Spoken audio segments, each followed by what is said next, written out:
네, 북한의 특별 경비 주간입니다. 설과 김정일의 생일, 또 김일성의 생일, 그리고 당 창건일이 다가오면 북한은 전국의 특별 경비 주간을 설정하고 비상 경비 태세에 돌입합니다. 이 기간 북한의 국경 지역은 도로와 산길까지 모두 통제된다고 하는데요. 그런데 북한 최대 명절인 김일성 생일에 또다시 탈북 사건이 발생한 것으로 알려졌습니다. 그것도 일가족 7명이 동반 탈북한 것으로 전해졌는데 북한 국가보위부가 즉시 조사에 착수를 했지만 가족을 찾을 수 없어서 난처한 입장에 처했다고 합니다. 만약 보도 내용이 사실이라면 탈북한 일가족 7명은 북한의 특별경비주간이라는 철저한 감시 기간에 탈북을 했다는 건데요. 어떻게 가능한 일이었을까요? 일각에서는 경비원이 술에 취했기 때문에 탈북이 가능했던 것 같다라는 이야기도 흘러나오고 있습니다. 관련 이야기 함께 나눠보도록 하겠습니다. 예, 지금 류주연 앵커가 말씀드린 대로 북한에서 비상경계를 속에서 탈북한 가족이 있다는 얘기. 자, 직접 과연 어떻게 탈북하신 분들을 바라보고 있는지 얘기 들어보겠습니다. 지금 이 자리에 송지연 전 북한 아나운서 그리고 김정아 전 북한군 장교 두 분 나와 계시고요.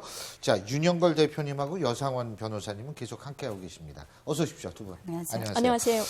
근데 태양절, 이게 이제 북한에는 민족 최대의 명절이겠죠, 그죠? 네. 태양절하고 김정일이 생일. 태양절은 김일성이 생일이고, 김정일 2월 16일이죠, 김정일이 생일이요. 네. 2월 16일, 4월 16일 10월. 이제 이렇게 두 개의 최대 명절인데 이때 우선 비상 경계령인가 이거를 한 모양이죠. 비상경계령이 아니라 특별경비주간이라고 부릅니다. 북한에서는. 특별경비주간. 네, 그래서 예. 북한의 연간 1년의 모든 행사, 모든 명절 중에 특별경비주간이 가장 많지만 그중에서도 가장 경비가 심화되는 때가 설날하고 2월 16일하고 4월 10월 이 세 개의 명절이 가장 특별경비주간이 강화되고 그 기간만큼은 사건, 사고가 일어나면 안 됩니다. 예. 그리고 그 기간에 일어난 사건, 사고는 그 담당 관계자들이 무조건 그 문책과 책임을 묻거든요. 그리고 지금에서 우리 때에는 2월 16일, 4월 15일까지였지만 그 이후에 김일성이 죽고 김정일이 죽으면 그 김일성이 죽은 서거날 전후로 해서 보름 정도가 특별경비주간이 되고 김정일이 죽은 서거날 전후 보름 동안이 특별경비주간이 되는 겁니다. 그 경비주간에는 기존의 잠복 초소가 4개의 초소가 나가던 구역에는 꼭 배로 증가해서 8개의 초소가 나가게 됩니다. 특히 국경경비대 같은 경우에는 국경의 그 두만강, 압록강 그 3,000리를 잠복 근무로서 그 경비를 지금 수행하고 있거든요. 아하. 예. 네. 그렇게 경비가 철저한데, 자, 탈북하신 분으로서 그거 어떻게 그렇게 어떻게 넘어왔을 것 같아요? 제 생각에는 아마 돈 주고 넘어왔나? 돈을 주고 기획 탈북하지 않았을까. 아. 단독으로 넘어갈 때는 혼자 모험을 할 수 있지만 일가족이 이제 모두 움직일 때는 이것은 돈이 뒷받침되지 않으면 넘을 이제 그 담력이 아하. 없는 거지요. 예. 일단 그만큼 국경 경비대하고 그만큼 조직을 잘 짰기 때문에 가족이 움직일 수 있었지. 가족이 움직인다는 거는 정말 이게 나 하나의 목숨이 아니고 여러 명의 목숨이 달렸기 때문에 이게 분명히 믿는 구석이 있기 때문에 이제 마음을 넣고 넘었지. 안 그러면 이게 이제 무단 도강이라고 해야 되나요? 그렇게는 하지 못합니다. 네. 그러니까 북한에 계셨을 때 이제 군에 계셨으니까 네. 이 지금 보도된 대로 경비병들이 한잔했다.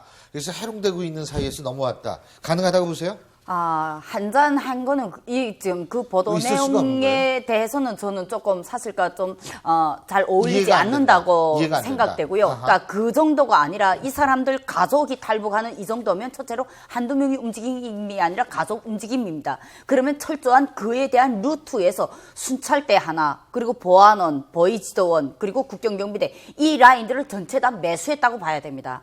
그 안에 협력자가 없으면 이 가족들이 나올 수가 없습니다. 그리고 그 협력자들에게 어느 정도의 돈을 투자하고 그 협력자들한테도 다양한 방법으로 탈북이 아닌 밀수 조건으로 이렇게 해서 방법을 다양하게 그게 무슨 소리예요? 그러니까 탈북할 때 우리가 탈북을 하겠으니까 요 정도를 좀 도와달라. 저리 협력자들한테 그렇게 얘기 안 하고 또 다른 수단을 쓴 거죠. 작전을 짠 거죠. 그 사람들에게 우리가 탈북이 아니라 우리 밀수 상품을 가져오려고 한다. 중국 가서 우리 물건 가져온다. 상품을 가져오려고 한다. 그러니까 뭐 주겠다. 거기에서 가져오면 얼마 떼주겠다. 이런 또 다른 그들과의 거래가 분명히 있은 조건이 아니면 이게 이루어질 수가 없고요. 군인들 자체도 이 경비대가 아무리 특별경비주간 안에 또 무엇이 있느냐 하면 보위부, 각 부대별로 서로 상호 간에 검열하는 검열 조직 순찰대가 있습니다. 그리고 검열 그 순찰대에 한번 걸리게 되면 정말로 그때는 제대로 출당 철직 모든 걸 다 내려놔야 되는 그런 상황까지 오기 때문에 그 상황을 피할 수 있는 거는 그 루트를 아는 사람들이 그 길을 대준다는 거죠. 상호 간에서 저짝에서 검열이 언제쯤 올 수 있다. 그러면 요 타이밍에 이 타이밍에서 여기를 빠져나갈 수 있다. 이거를 그 정보 제공자가 없으면 이것이 이루어질 수가 없는 시스템입니다. 지금 모두 의문화되는 게 그 철조망 같은 그 시스템 안에서 어떻게 빠져나왔을까? 이거잖아요. 예. 그 안에 협조자가 없으면 절대로 이루어질 수가 없는 거죠. 그럼 예. 보이지돈이든 적어도 중대장이든 그런 직급의 지휘관을 하나 매수했다는 걸 의미하는 거죠. 그러면은 이제 거기 명령 계통은 지금 줄줄이 날아가는 거 아니겠어요? 일단은 그 기간에 없어졌다 하면 그때 경비를 서던 거기 소대 보이지돈이라든지 그 경비 서던 그 경비 초소라든지 어떤 데로 넘어가는지 그걸 확인해서 거기 사람들은 일단 바지를 뽑죠. 그리고 또 이제 4월 15일 특별 경비 주간에는 군인들뿐만 아니라 북한은 죄송하지만 바지를 벗는다니까요. 그러니까 자기의 직책을 뽑는다는 걸 이제 바지를 뜯긴다 이제 이렇게 표현을 하는데 그 우리나라는 제 뭐예요? 옷을 벗는다고. 옷을 벗는다. 바지 제적이네요. 직책을 이제 깜짝 놀랐어요. 직책이 이제 뽑혀지는 거죠. 네, 그리고 이제 그 특별 경비 주간에는 민방이라고 여기는 민방이라고 하는데 북한에는 이제 저기대라고 합니다. 예. 교도대 저기대들이 자기네 또 자체로 또 이제 특별 경비 주간 경비를 서고요. 인민반장은 또 인민반장대로 매 집집마다 돌면서 사인을 합니다. 이 집에 6식구라면 6식구가 다 저녁에 있냐, 예. 없냐, 없다면 국경 연성 같은 데는 있냐 없냐 이제 얼굴을 딱 보고 체크를 하기 때문에. 참 이제 그 숙박검열도 다양하게 이제 둘이치기 때문에 참 어렵죠. 그렇기 때문에 제 생각에는 이거는 기획 탈북이 아니고서는 브로커를 통하고 경비대를 통하지 않고서는 가족이 통짜로 움직일 수 없다. 네, 저는 이렇게 생각합니다. 그게 아니 저는 지금 바지를 벗는다고 갑자기 깜짝 놀래가지고 근데 오늘 좋은 용어를 배웠습니다. 그러니까 예를 들면 북한 용어에서 뭐 일 없다 뭐 이런 얘기 있잖아요. 그건 이제 많은 분들이 이제 아는데 오늘 좌천되는 제가 거죠. 예? 네, 오늘 제가 좌천되는 아주 좋은 겁니다. 그 좋은 그 또 지식을 하나 얻었는데 그런데 지금 이제 이렇게 되면은 이제 더 경비는 강화될 거고요. 그렇죠. 이제 더 강화되고 그리고 그 처벌하는 문제가 지금 어느 사람이라고 딱 루트 여기를 빠졌다는 증거를 잡지 못하는 상황에서는 누구도 지금 목을 딸 수가 없는 상황이에요.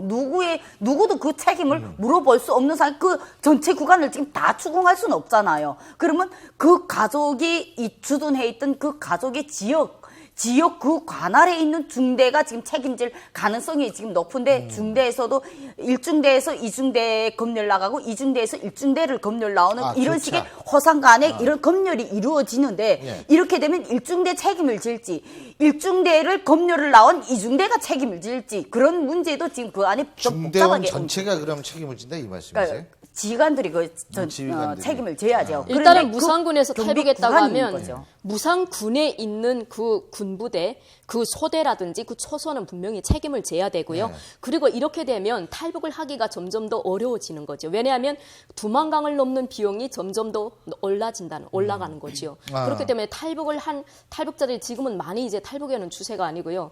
지금 많이 조금씩. 줄죠? 네, 네, 지금은 탈북이 엄청 많이 줄어들었습니다. 북한 김정은 정권에 정권이 들어서. 탈북을 막기 위해서 북한 정권이 탈북을 막기 위해서 의도적으로 지금 탈북 예. 브로커 비용을 지금 의도적으로 올렸다는 그런 정보들이 지금 속속 나오고 있거든요. 예, 그래서 예. 김정은 정권이 들어서서 지금 탈북이 상당히 줄어든 것은 북한 정권이 의도적인 그 북한 보위부라든가 이런 사람들이 실제 브로커나 국경경비대 이런 사람들에게 김정은이가 실제 국경경비대에게 지시 내려준 것도 있습니다.